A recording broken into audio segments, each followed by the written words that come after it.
C'est Lorenzo qui m'envoie. C'est toi, Orphée? Ouais. Tu veux quoi? 1 gramme. Ok, 100 balles. Oh, c'est cher. C'est le soir de Noël. Ok. Tu vois l'immeuble en face, là-bas? Tu m'attends au 2e étage, sur les marches. Ok?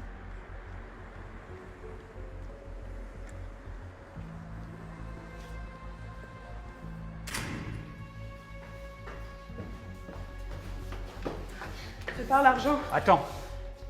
Quoi? Tes yeux. Pourquoi Orphée? Lâche ma main. T'es malade, toi.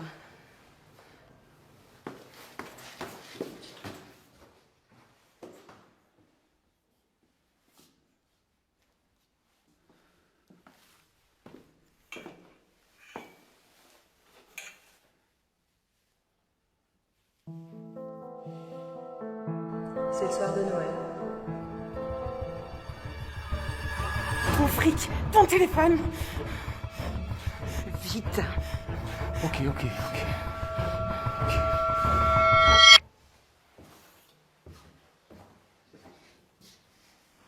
Et puis tu sais quoi, mon vrai prénom c'est pas Orphée, c'est Orpheline. Merci pour les chaussures, Papa Noël. Joyeux Noël, Myriam.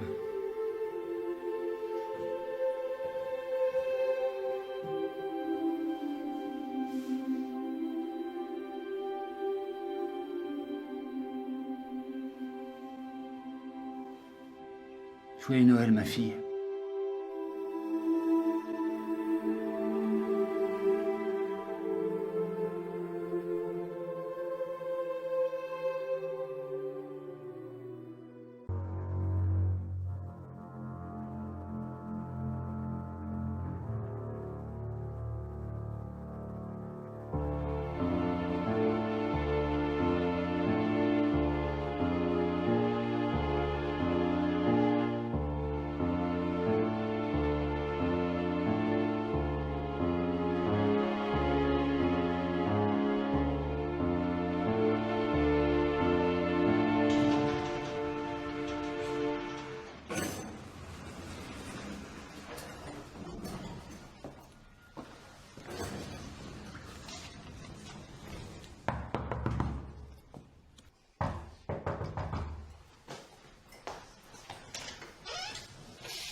Tu ferais une police?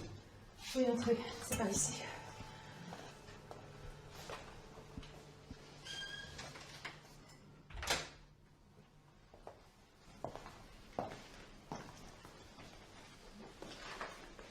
Tu es sûr qu'elle est morte? Oui, j'ai pris son pouls, il n'a pas pu.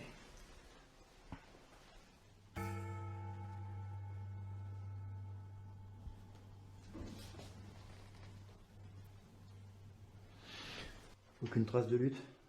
Ses lèvres sont bleutées, elle a dû être empoisonnée. Quelqu'un a vu ce qui s'est passé? Non, je suis arrivée à 9h pour prendre mon service et j'ai trouvé madame comme ça sur le canapé. Et vous nous avez appelé immédiatement? Oui. Vous étiez seule avec la victime? Non, j'étais présente. Ah, donc vous avez dû être là au moment de décès? Ah non, elle était déjà comme ça quand je suis arrivée. À quelle heure? Vers 8h45. J'ai ouvert avec ma clé, je suis la fille de la victime. Et vous? Que venez-vous faire dans cette histoire? Je m'appelle Élise Moreau, je suis envoyée par le ministère de l'Intérieur. Je viens d'arriver. Nous avions rendez-vous à 9h30. Oui, j'ai vu un cadavre, voilà. Il faudrait venir. Personne dispo? 1 heure? Très bien, je patiente ici. Donc, si je résume, c'est vous, madame, qui êtes arrivée la première sur les lieux. Oui, je suis entrée, j'ai allumé la lumière et j'ai trouvé ma mère comme ça sur le canapé. Et ensuite?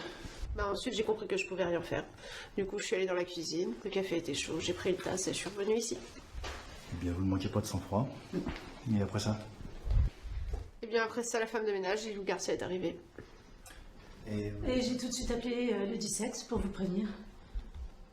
très bien, et donc après c'est vous, Madame Moreau, qui est arrivée. J'ai frappé à 9h30 précise. La femme de ménage est venue m'ouvrir, mais toute tremblante. Elle m'a fait entrer au salon. J'ai vu le corps sur le canapé, la femme assise à côté. Ensuite, elle s'est dirigée, je parle de la femme de ménage qui s'est dirigée dans la cuisine en sanglotant. Bien, et après ça? Après ça, je lui ai demandé ce qu'elle faisait ici. Elle m'a dit qu'elle avait rendez-vous avec ma mère et vous êtes arrivée. Vous voulez un café? Non, merci. Non. Madame Garcia, j'aimerais vous parler seule à seule. Bien. Qu'est-ce que vous pensez de cette histoire? Je ne sais pas. Je suis arrivée, je l'ai trouvée comme ça avec sa fille à côté. C'est tout. Et sa fille, qu'est-ce que vous en pensez? Elle était là avec son café. C'est vrai que j'ai trouvé ça étrange. Depuis combien de temps êtes-vous au service de Madame Dupont, Madame Garcia? Quelques mois. Bien, quels étaient vos rapports? Alors, vous savez, j'arrive le matin à 9h, je fais le ménage, les courses, je préparais le déjeuner, je faisais le service à table et puis la vaisselle. Et ensuite, je partais vers 14h30. Avez-vous rencontré souvent la fille de Madame Dupont? 3-4 fois peut-être. Et semblait-elle bien s'entendre? Ça, je ne sais pas. Elle arrivait en général en début d'après-midi pour le moment du café, donc c'est l'heure où je partais. Je ne sais pas du tout ce qu'elle se disait. Très bien, nous retournons au salon, s'il vous plaît.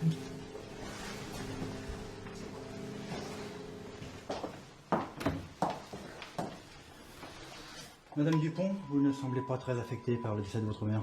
Vous savez, vu la vie qu'elle a eue, j'étais pas étonnée du tout. Et racontez-moi cette vie.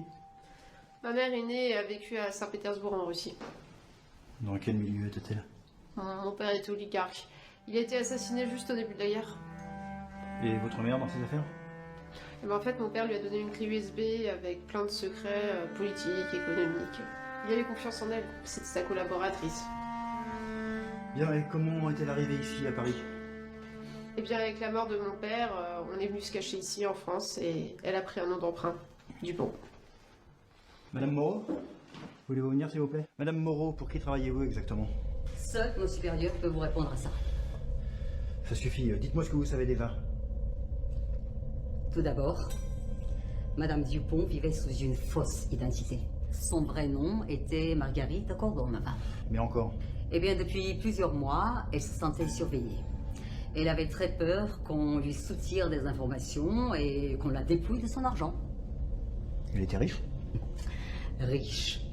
Riche de diamants, riche des millions, des centaines de millions.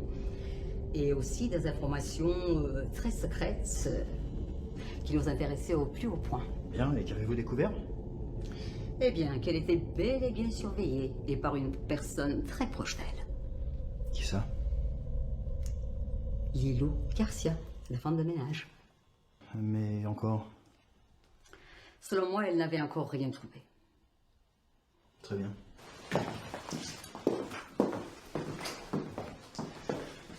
Madame Lilou Garcia, si c'est bien votre nom, un procès, s'il vous plaît. Bien sûr que c'est mon nom, pourquoi? Parce que tout le monde sait très bien que c'est un nom d'emprunt. Ne cherchez pas à fuir, la porte est fermée, c'est moi qui ai la clé. Je jure que je l'ai pas tué. Je sais, vous n'avez pas trouvé ce que vous voulez, ça vous servira à rien de le tuer maintenant. J'étais devenue sa confidente. Encore quelques semaines et j'aurais trouvé toutes les informations, sans la moindre violence. Si ce n'est pas elle, alors à qui profite le crime? Son héritière, Madame Dupont. Ce matin, vous êtes arrivé pour voir si votre plan avait marché. Qu'est-ce que vous voulez dire? Vous avez glissé du poison dans sa bouteille.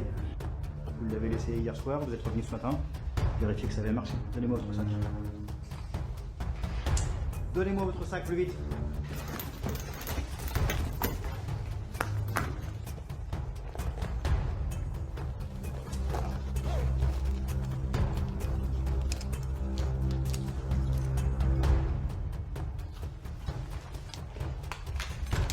Oui, inspecteur.